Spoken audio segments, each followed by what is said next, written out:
Alright guys, so this is an episode of Chasing Ghosts that I have been looking forward to and getting this video out there. We looked at the practice video from last week and talked about how things really weren't coming together until there towards the end of practice. We found some stuff around the main lake, dealing with some brim beds.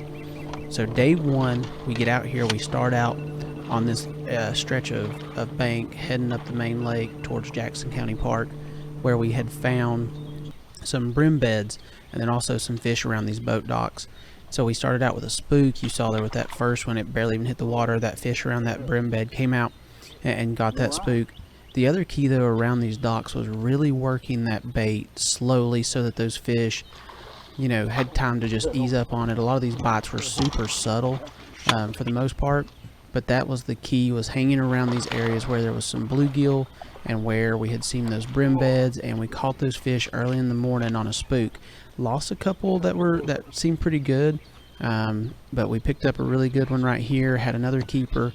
But by the time we kind of finished up with this stretch, we had caught some other fish, caught some gar, but we only had two in the box, so we were a little bit nervous, and we started to bounce around a little bit. And a little bit later on in that day, we started to find something along a grass edge that we had also found in Wednesday back down towards Goose Pond. But this morning, it got started off really well with the top water. Just wish we could have capitalized on a couple of these other keeper bites to get them in the boat so that we had a little bit more comfort as we were going on throughout the day.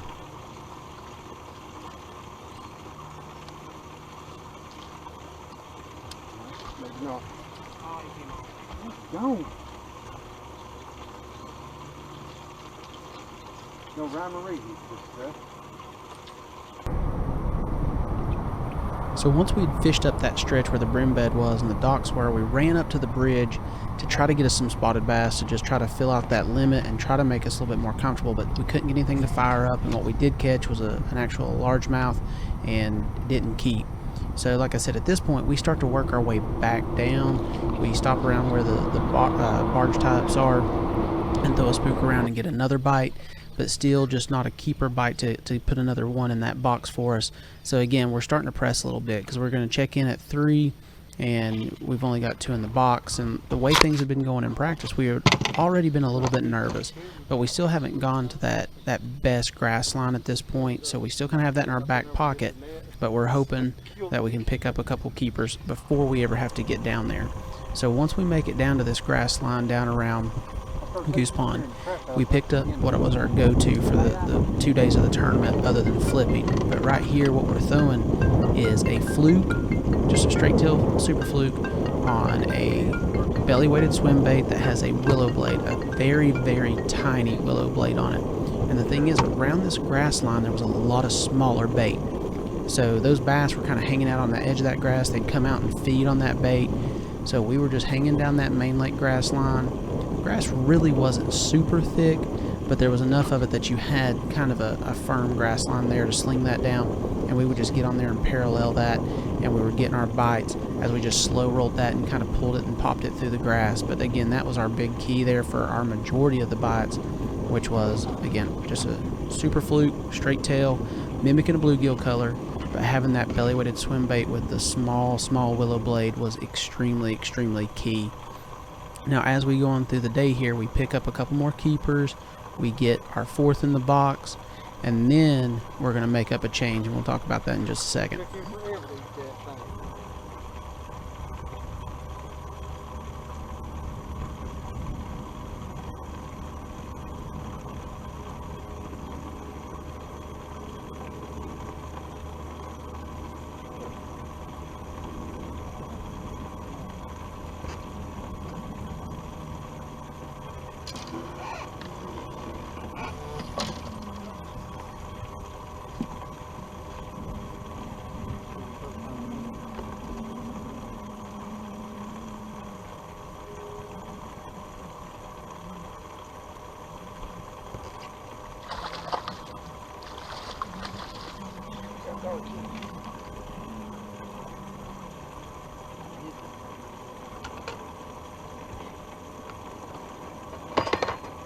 That 4?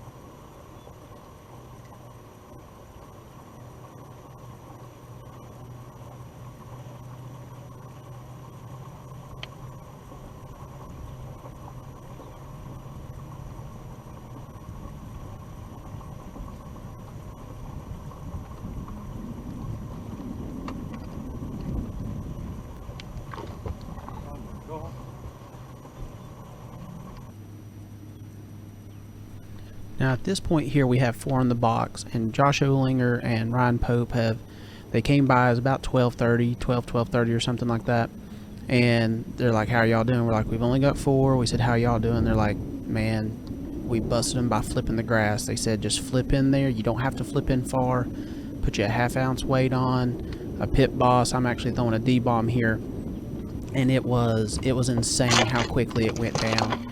We went from having 4 fish to putting our 5th in the box, and then basically culling everything else out and upgrading. I think we upgraded several times. The only thing I think we kept in there was that first fish that I caught on the spook, or the second one around the dock. But again, we turned around, started flipping into that grass just a little bit deeper instead of fishing just the edge, and taking that D-bomb and green pumpkin with that 1/2 ounce weight and just looking for kind of where it made some holes. Again, you can tell it's not really matted out. There's a few places where it comes up and tops out, but it's not really matted. You could just see the stalks, and the stalks would kind of make a circle there, and you'd flip that D-bomb in there with those flappers dyed just with some spike it, looking like a bluegill, and they were all over it.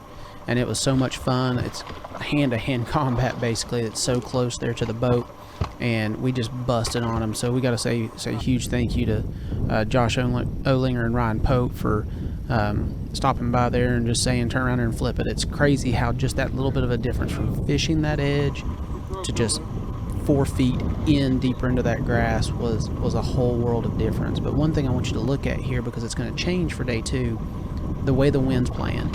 The wind was kind of blowing more from that left-hand side that you see here in the video, and that grass on where we're fishing is kind of calm. So that grass was kind of standing up really good. The current's flowing down lake into our face right now, and that really set those fish up well, plus the sunlight and stuff. But when we get to this second day here, I want you to pay attention to kind of how things change. But ultimately, as we made these upgrades and we flipped these fish into the boat, we ended up with just a little over 20 pounds and had the lead there after day 1. But again, that is such a fun way to fish, and it was a blast to be fishing that grass and flipping in there for those big Guntersville bass.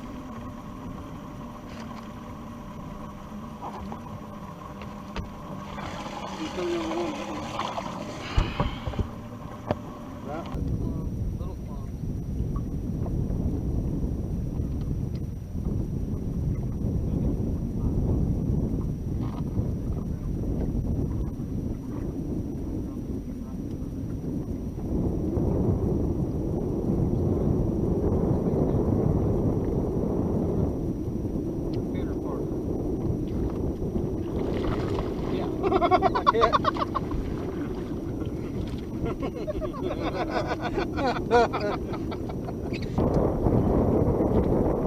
said something like that. I'm like, wait a minute, big boy.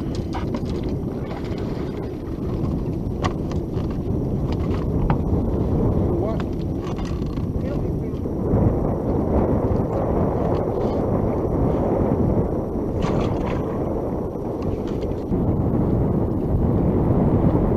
So here on day 2, we made some mistakes. There was some shoulda, woulda, couldas, but the first decision we made was absolutely the best. If you'll notice here, we didn't run up towards Jackson County and fish that line of docks with the brim bed, and I'm very glad we didn't, because if you'll notice, the wind has changed direction. And one of the things on Guntersville is with the eelgrass being as prevalent as it is now, you really have to pay attention to that wind direction and keep in mind that it's going to blow eelgrass into your area.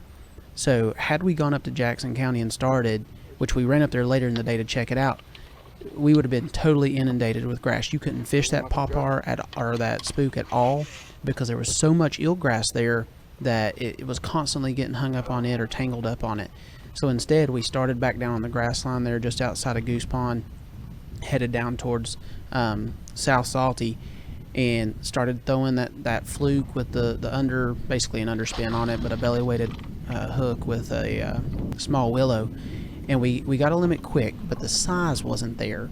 And one thing that should have kind of clued us in, you're going to see Dad jump down right here, because a fish blows up on the back side of the mat, and he fires a frog out there and gets bit really quickly. But that should have clued us in that these fish had kind of shifted their position. And as I said, you can see the wind blowing into the grass, plus you had the current. It really laid that mat over, and the holes that were there yesterday were no longer there. And we should have made that adjustment to move to the back side of that mat. Josh Olinger and Ryan Pope, who ended up winning the tournament, we could only manage a little over 11 pounds, 11 and a half pounds for day 2, and we fell back to second. But they made the adjustment to get in there on the back channel and start fishing a little bit deeper grass that was a little bit more protected and wasn't as being as punished by the wind and the current coming through there. But we did also have a ton of boat traffic. The Alabama Bass Trail was having a tournament there that next day on Saturday, so a lot of guys were practicing for that. They were running those grass lines as well, so there was a lot of pressure. So between the wind change and the fishing pressure, those fish really jumped back onto that back side and into those back channels of the grass. Now, given that we had just 11 and a half, you're going to see here in a little bit that we had some miscues. You know, I got in a hurry here in a little bit when Dad hooks into one on the fluke, and I rush up there. It's kind of tangled up in the grass, and I get in too big of a hurry and rush up on it, spook it out of the grass, and it jumps and comes off.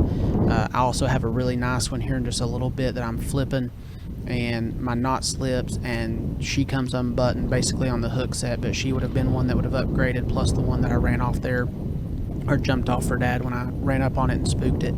But the biggest deal, guys, is just paying attention to those little changes. We tried to force that flip and bite on the outer edge a little too much, and we really should have made that adjustment to move to the backside when this wind was a lot stronger. So, you know, just things that we take away, things we learn from. But again, awesome fun bite here in June, early part of June, with those fish just kind of moving out there. Again, throwing that fluke with the belly weight and the willow leaf blade on the grass lines, and then flipping into those holes right there next to the boat and stuff. Awesome time down there at Guntersville. Love this trip with everybody, and you know, it doesn't get better than that. Getting to go out here and bust a 20-pound bag and be out of town and fish a great lake like Guntersville. I look forward to going back to it again. But guys, I hope you've enjoyed this video. I hope we have plenty more to come throughout the year, especially as we get into the fall and stuff. We should have some really good topwater stuff going on, some long A action coming, and more stuff from the club as we're wrapping up our season. But again, hope you enjoy the rest of this video. Hope you've enjoyed all the fish catches and all the just great flipping action, guys. We'll check you out on the next one. Break.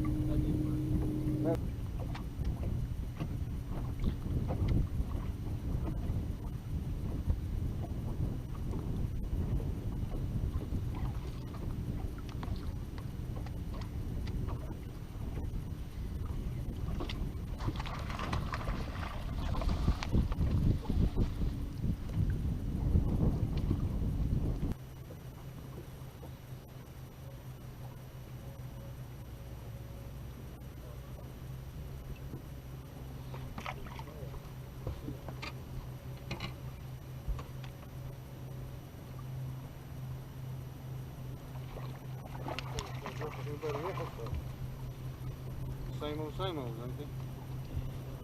Weigh him so much.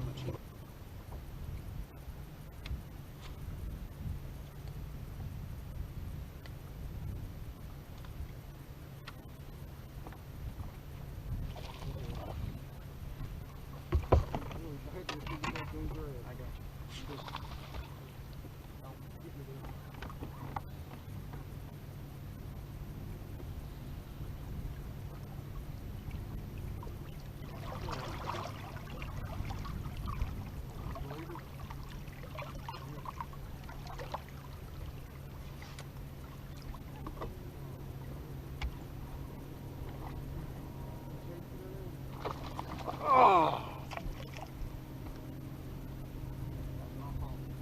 Woo!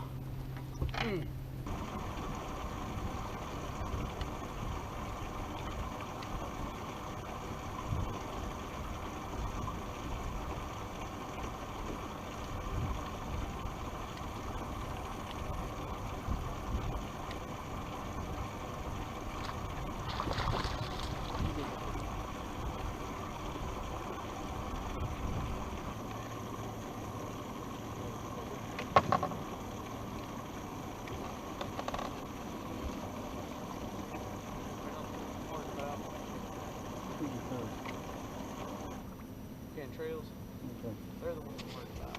They've been Consistent. they've been running that wacky rig.